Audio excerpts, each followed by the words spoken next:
What does this obstetrician have to do with neonatology?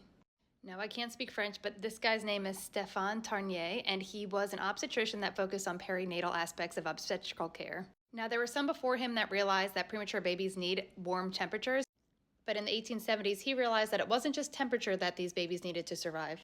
He believed that hygiene, appropriate feeding, isolation, and warm, humid environment was what was necessary for them to survive.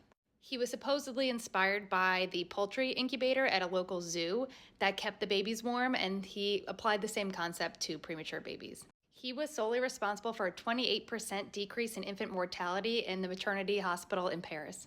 However, he met a lot of resistance, and other physicians met resistance because people thought that it was expensive and it was basically futile to care for these types of patients. Along came another French physician who couldn't understand why hospitals weren't investing in this technology, so he decided in 1896 to take this technology to the Berlin World Fair. Now, the fairs back then were a little bit different how we see fairs today, and since it was during the Industrial Revolution, there was tons of exhibitions about advancement in technology.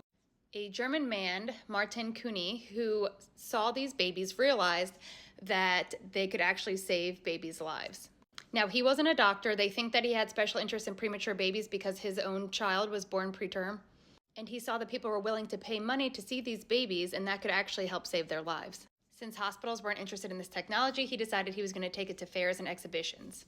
The most well-known place that these premature babies were seen was at Coney Island. Tens of thousands of people visited this beach, and in doing so, there was vendors, amusement providers, and sideshows that popped up. So in 1903, you could start to pay to come see these preterm babies.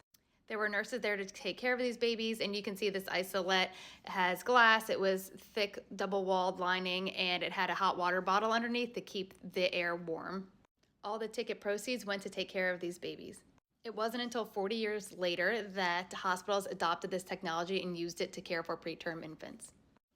And it's estimated that Martin Kuhne saved over 6,500 preterm infants by using these incubators.